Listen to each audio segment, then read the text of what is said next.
राधे राधे सभी को। आज की वीडियो में हम कर्मों के बारे में जानेंगे कि एग्जैक्टली कर्म क्या होता है। ये जो कर्म होता है ना, ये बहुत ज़्यादा अटपटा होता है, तो लोग इसे आसानी से समझ नहीं पाते हैं कि एग्जैक्टली कर्म है क्या। तो मैं आपको अपने शब्दों में समझाना चाहूँगी कि बहुत सारे लोग ऐसे होते हैं जो गलत रास्तों में चलते हैं, फिर भी उनके पास अच्छा घर होता है, अच्छी गाड़ी होती है, अच्छे पैसे होते हैं, उनकी लाइफस्टाइल बहुत अच्छी होती है। और जो लोग सही रास्ते पे चलते हैं, न्याय के रास्ते पर चलते हैं, ईश्वर भक्ति के मार्ग में चलते हैं, वो इतने दुखी और परेशान क्यों होते हैं? उनको ये प्रॉब्लम क्यों फेस करनी पड़ती है? राइट, लोगों के मन में ऐसा क्वेश्चन होता है। तो जो भी चीज़ प्रत्यक्ष रूप से सामने दिखाई देती है ना, अक्सर ईश्वर के प्रति उसका विश्वास डगमगा जाता है। ऐसा क्यों होता है? ऐसा इसलिए होता है क्योंकि सृष्टि के संचालन में जो नियम और कानून बनाए गए हैं वो बहुत ही अलग और निराले हैं। इसे हम कुछ अलग अलग रेखाओं के द्वारा समझेंगे। बहुत लोग कहते हैं कि भगवान के घर देर है अंधेर नहीं, राइट। इस बात को भी हम गहराई से समझेंगे। जो हमारे कर्म होते हैं वो 3 प्रकार के होते हैं। 3 प्रकार के हमारे कौन कौन से कर्म होते हैं?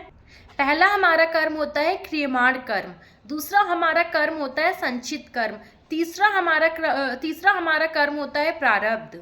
ये तीनों ही कर्मों को जानने से पहले हम एग्जैक्टली ये जानेंगे कर्म क्या होता है, राइट।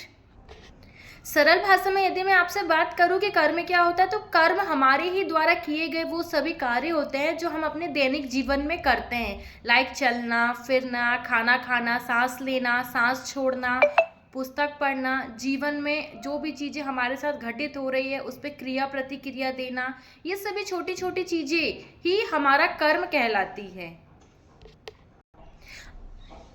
तो अभी हमने कर्मों के बारे में समझा, अब हम समझेंगे क्रियमाण कर्म क्या होता है, जो कि कर्म का ही एक प्रकार होता है।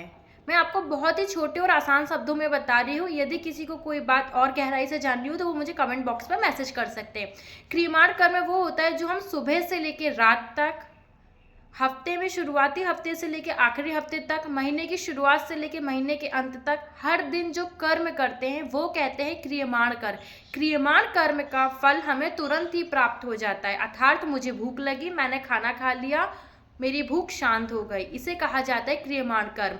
इसका फल मुझे तुरंत ही प्राप्त हो जाता है। मुझे प्यास लगी, मैंने पानी पी लिया, अर्थात मेरी प्यास शांत हो गई, राइट। तो ये फल मुझे तुरंत ही प्राप्त हो जाते हैं। तो ये सभी जो कर्म कहलाते हैं ये क्रियमाण कर्म कहलाते हैं।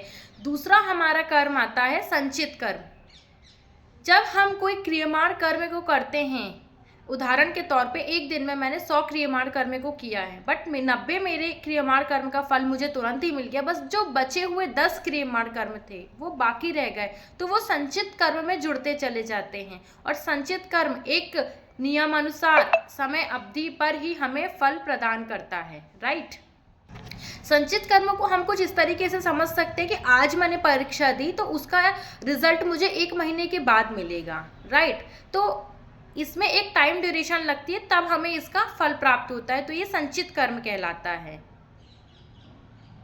क्योंकि कुछ फल ऐसे होते हैं तो जो तुरंत पक जाते हैं, बट कुछ फल ऐसे होते हैं जिन्हें पकने में समय लगता है। और भी इसके अलग अलग उदाहरण हैं जिन्हें हम उदाहरणों के माध्यम से समझ सकते हैं।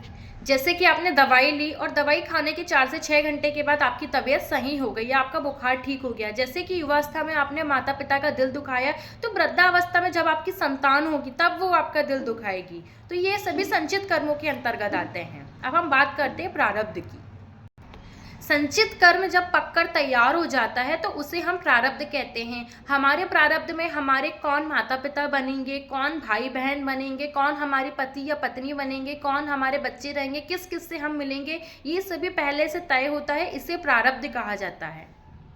उदाहरण के तौर पे हम समझते हैं किसी व्यक्ति को बुढ़ापे पे लकवा लग जाता है और वो 10 वर्ष से बिस्तर पे ही रहता है, तो वो भगवान से प्रार्थना करता है कि हे भगवान मुझे मुक्ति दे दीजिए। पर जब तक कि उसका प्रारब्ध पूरा नहीं होगा वो लकवे की बीमारी से ठीक नहीं होगा, और जैसे ही उसका प्रारब्ध पूरा होता है तो उसे मोक्ष की प्राप्ति हो जाती है। तो मैं आशा करती हूँ आप सभी को कर्मों के बारे में समझ में आया होगा। आने वाले वीडियो में हम और गहराई से समझेंगे कि एग्जैक्टली कर्म क्या होते हैं। राधे राधे सभी को।